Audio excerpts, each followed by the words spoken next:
How did you also navigate that talk? Yeah, I mean, Andre is a very good character. He's a player I always like to talk to, and surely this was a difficult discussion we had, but surely I had to make it, because when I watched the team, and I'm also thinking forward for the next upcoming 1 to 3 years, I had a lot of things in my head, and I discussed it with him. I gave him my thoughts. I don't think it's fair to come out with everything in public, so that's why I have to leave it there. But I think we had a honest discussion. Was it a face-to-face? Did you Yeah, find sure. it? No, I drove. I drove to Le Havre. drove? Yeah, I drove 7 hours to Le Havre to talk to him, and like I said, I just gave him my thoughts. But like I said, also the presser, that I will never say never. You know. No, no, Ankasa a ride from Germany 7 hours. Eko PM Andre Dede you fear and then eko D and come about say Black Stars a squad never banner on pese or then ebeka who be. Now Andre Dede you and say some way by, and a lot of people have talked. Countryman Zongo on a fire coach toward rough. That's right. So there's so many things which can happen, and also depends on his performance and everything. And the door is always open. The door is always open. I would never say never to a player, because things can drastically change, and then we need him. When we need him, I think he's a guy who's always available for us, and he showed so many good games for Ghana. He's a living legend. He's a guy who sacrificed a lot to play for the national team, and we also love, me as a player, I love these kind of players. But surely, not only with him, also with a lot of other players who are not invited, I have to take difficult decisions, and at the end, my job is to do the best for Ghana, and to do the best for the national team, and for this I have to take sometimes difficult decisions. So that was your decision. It's not as if maybe some political figures or football administrators were pushing you that drop they don't pick this player. That was solely your decision. Can you speak to that? Yeah, sure. Sure, it's my decision. Whatever I do here in the national team, surely sometimes, I mean, we discuss things with our technical staff, but on the decisions which we make for players and on the field, at the end I have the last word. And if it wouldn't be like that, I would never come here. And I have to thank the GFA that they never interfered. They never interfered in my. They can suggest, but you have the final say. Yeah, but even I have to say, the president, he left me alone. They left me alone with the decision, and I think that's the best way it can work, because if there are too many interferences in this and that, and I know it's not only a thing which happens in Ghana, and it's normal sometimes also like in Europe when president suggests this or that, but at the end the coach has to have the last word. This is for sure. And for me, I'm always surprised when people are asking me this and that, but me, I'm not that kind of person. If it would be like that, I wouldn't be here. You go? Yeah, sure. Interesting. You are a strong man, because looking at the Addo brothers and who their father is, and even the love that you have with the bond, being with him, and then his brother as well, Jordan, driving over to have that conversation. When you were going back to Germany, what was did you say to yourself that, well, is the mission fulfilled, or still you had some doubts and you weren't comfortable? No, I was very comfortable with the decision, but surely I'm a human being. Yes. And I like him. I like him. I really like Andre. And is that one of the most difficult decisions that you've taken in your life? 100%. Because it's, he's, to me, he's not only a player, he's also a little brother. like a brother, like a friend, and it hurts myself. I know it will hurt him, and it's difficult. It's difficult to take this, and I know how it is, especially if you're an elder player and you've not been called. I've experienced this myself, but coach, so I know what is going. Bringing him on board just to act as an inspiration to the team, maybe on the bench and all of that. You think that you didn't have a place for that? We thought everything out, and like I said, I can't really discuss about everything, but this is the decision we took, and I'm sorry, but I want to leave it. Sure, no, I grant you that. So I think that is fine. Let's talk about the players, called up and all of that. We should expect good football and not wins, right? You always said, is that your way of, you know, dampening the expectations and parry away pressure from? Because you've said that we should expect good football. It's not wins. Can you explain that? This is my job. I think Ghanaians love good football, and this is my job to try and let them play to their strength. But this also, and this everybody has to be aware of this, it comes also with mistakes. And I know that when mistakes happen, we can also lose. If you don't want to play a good football, you just kick the long ball, you stand back, and then it's not nice. And if you even lose, then it's even, I think this is the worst. So we have to try and play. And I know these are the strength of every Ghanaian player. He wants to play with the ball. That's why they started. When you look on the streets, how the kids play, they want to play with the ball. They want to try. They want to go 1 against 1. And this is my job, to create these situations. But football, I know football as a player also, you can have 80% ball possession. You can try and score, and then there's a post. The goalkeeper will save. Your opponent goalkeeper will make a lot of saves, and the goal doesn't go into the net. One counter attack and you lose. So I know this can happen. Even though maybe you played a good game, it can happen that you lose. It happens a lot of times, and will happen in the future as well. Thomas Partey mentioned it to the Vice President, Dr. Baumia, in Kumasi, that, you know, the state of our pitches, bad pitches in Ghana. What is your take on that? And how do they affect a game of football here in Ghana? For us, surely it will be better if we have better pitches, because we want to play football. And for this, we need better pitches. But I'm not an expert. You know, I don't know in these conditions and I don't have the budget. I don't know nothing. But surely it will be better. But it's difficult to judge if you don't have the background information, and if it's even possible to create this better pitches, because also it has to be maintained. So a lot of money has to be put in that. You know, it's not easy. But look at the state of football now, Addo. Do you feel that it is an SOS, you know, call or situation? Is it something that is urgent, that we need to call on our leaders, that look, we need good training pitches? I think it has been addressed. Not even the last time we met the Vice President, Thomas addressed, but even before. And surely it's on the agenda. And I will be pushing for that, especially if it comes from the players. But also I think the whole FA and the sports minister, I heard it, and they will be pushing for that. And I hope that we can realize better pitches here in Ghana. Great. Once you mentioned the FA, I want to walk that, you know, lane with you. Let's talk about the Ghana Premier League. Your sincere appraisal of the state of, you know, the Premier League, the Ghanaian Premier League. I think it's very, very interesting. I was not, especially because I was not working for the FA the last 1.5 years. I was not too much into the league, but I see a lot of new upcoming teams. Samatex won the league. Yes. To be very surprising, and yeah, I'm really, really eager to have a deeper look into that league. Now, as I'm the head coach, I have more time. I'm fully working for the FA, so I have more time to have a look and analyze the league, and I'll do that. And I'm really, really curious to see the teams. Now, and a coach to Addo. I say about a year Jordan Ayew. Jordan Ayew, I'm saying Obekase coaches have been playing outside of any role. Now, I say, I'm not born a crampono. I had to be a woman. So now, and a coach to Addo Obekase. Oh, I know the so I can't with the can name positioner a coach no Edo Bono, a positioner or no coach no a be favor ne tactics are obo and position a be favor no and no and what the obo. Then you say Obaha and Tinachinachia or the Waka tour, no Waka body open. Fantastic, and that's leadership. If you ask me, in line with that, leadership is always necessary for, you know, team cohesion, for them coming together. What kind of captain do you look out for, coach? I mean, in all the players and all of that, yes, you need to foster unity, provide inspiration and desire to win. What do you look out for?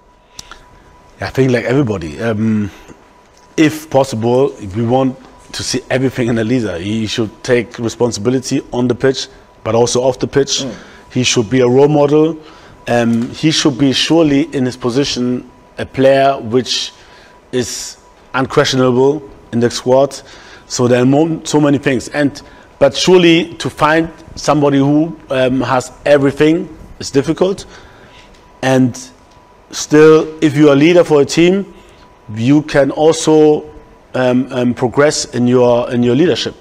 And this is where we as coaches want to help our leaders in I don't know, in building their character, and giving them responsibility to talk to other players, to be engaged with our plan, and sometimes also discuss things with him, how he sees it, and then also giving him the responsibility on the pitch, but also off the pitch, that everything is disciplined and everything is in order and everything will go the way we want it to go. So, I mean, it's a leader for all. It's not just you being good on the pitch, but off pitch as well. Absolutely. Absolutely. I mean, the dressing room and the character in the dressing room, they decide also, this can decide games. You know? Like when I see the way we celebrated the last goal against Mali, and everybody was happy, even though some didn't play. This is what we want to see. And this comes with, to create a certain atmosphere before the matches, that everybody knows everybody's important, and this is also has to come from our leaders. Coach Otto Addo, I mean, we salute you for that, for bringing the unity and for bringing the love back in the game.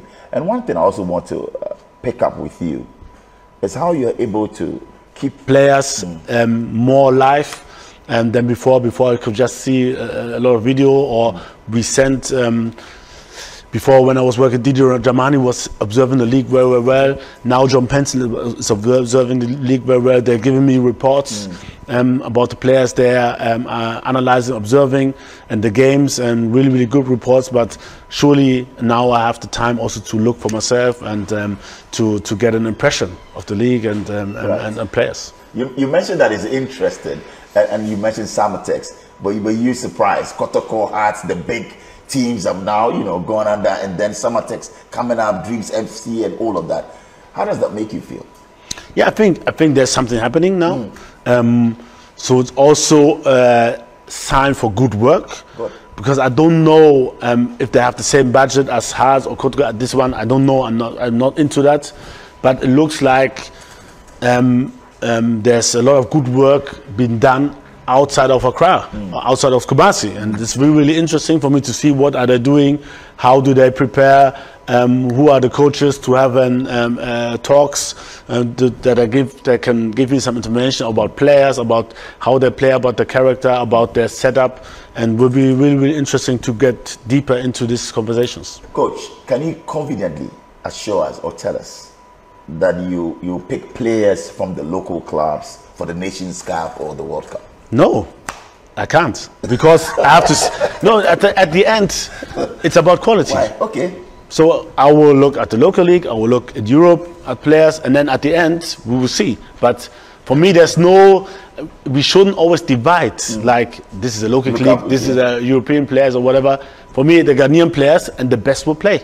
And I will call the best, which no matter where they are. Yeah, no matter where they are. Many have criticized you that, because you mentioned that you prioritize foreign-based Ghanaians, I never mentioned that. Why should I do that? In the reports out there that people say, oh, Otto Addo is favoring those Ghanaians that are outside and not looking at the local league. You think that is wrong, right? That is not what so there are two things. Never, okay. The number one, I never mentioned. Thanks for clarifying. I prioritize. Why should I mention this? I mean, why? For me, it doesn't matter where you come from, where you play.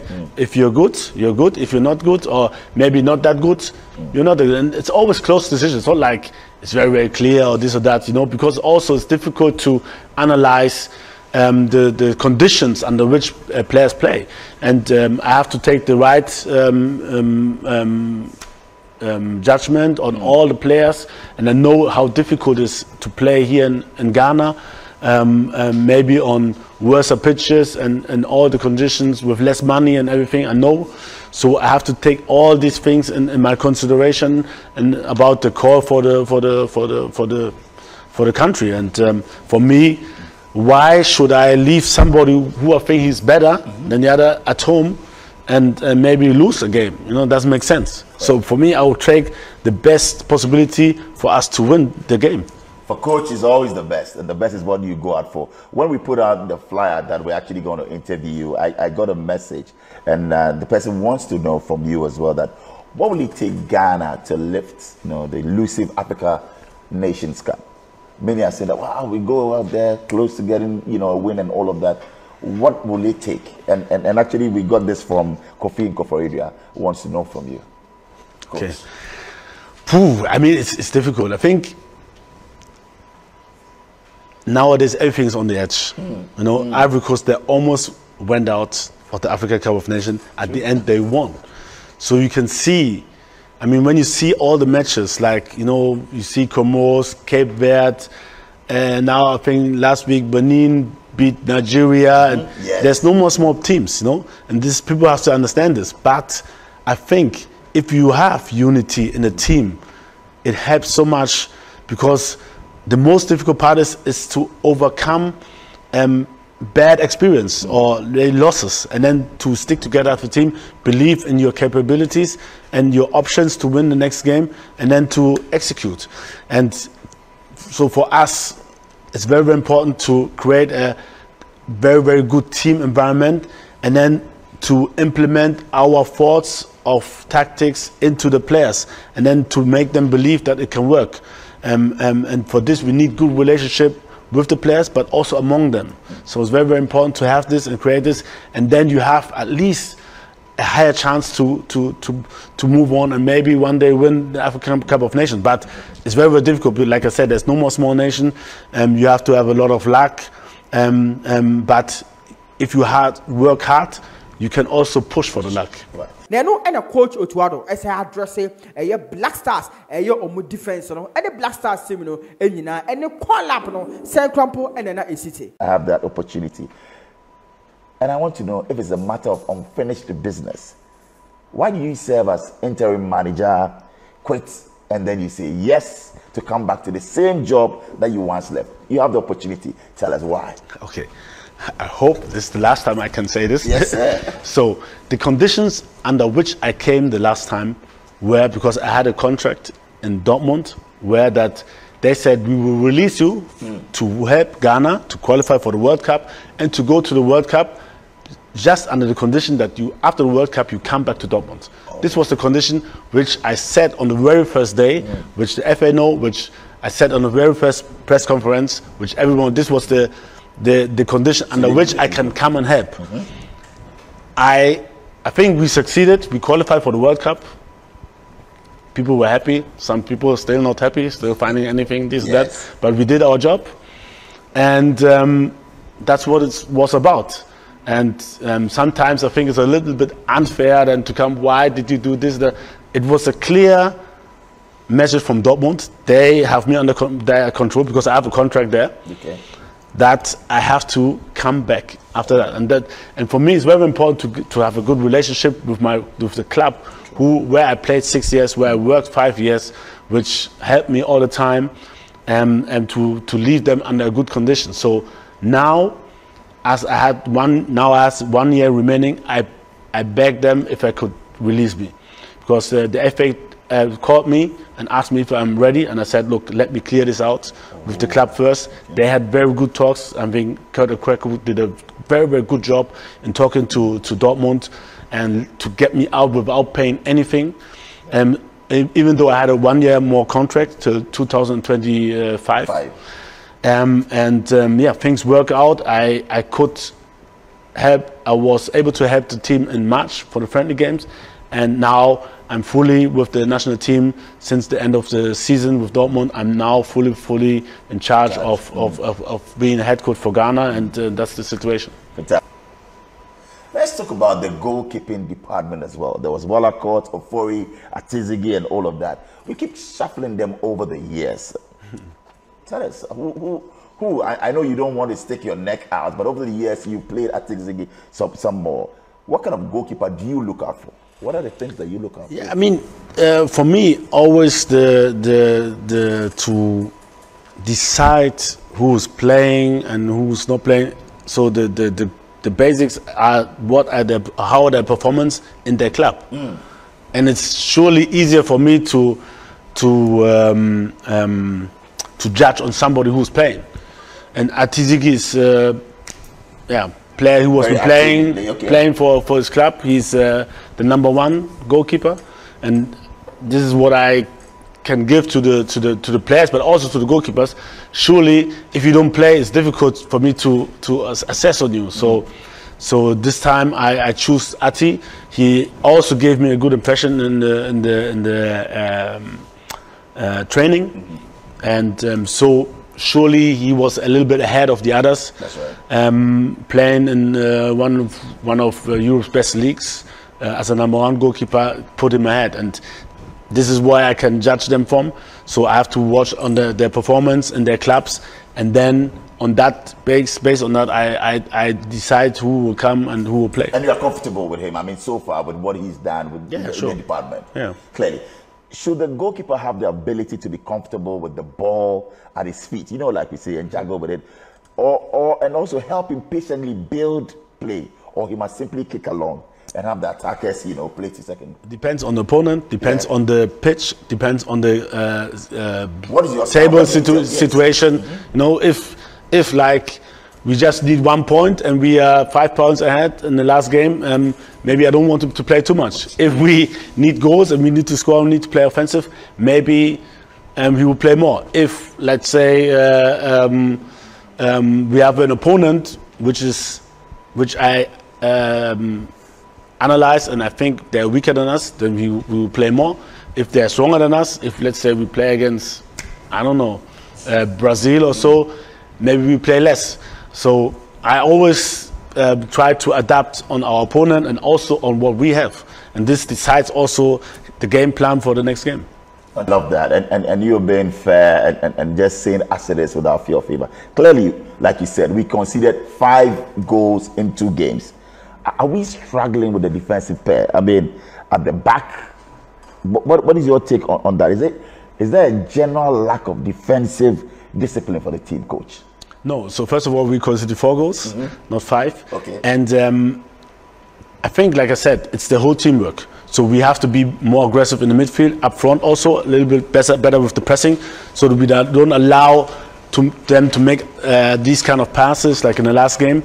But also our defensive line has to learn from the mistakes they did, and it's a teamwork, and there we have to put our emphasis on to be better on that. I also, as a coach, my assistants, they have to help me the next time we meet, and also after the games we talked about it. But the next time we meet to train it, to have patterns and to recognize patterns and situations, when to drop and how to defend better. And yeah, hopefully they learn from it and we'll get better. Coach, will you say that these games have given you a fair sense with regards to the players to choose, and now you can confidently say, well, these are the positions that I want them to grow into? Will it be a fair assessment to use these 2 games? Not really. I mean, most of the players, I knew them before, and we have been observing them the last 4 months. So we know what their strengths and weaknesses are. We try to help them to work together as a unit, because they come all from different places, and then also to work on the weaknesses especially. And this is the hard part, because we just have like 1 week, 2 weeks preparation, and then it has to work. And this is the hard part, to get it in their heads and into their legs as quick as possible. It's not easy, but we keep on trying, and I know that with time we'll get better.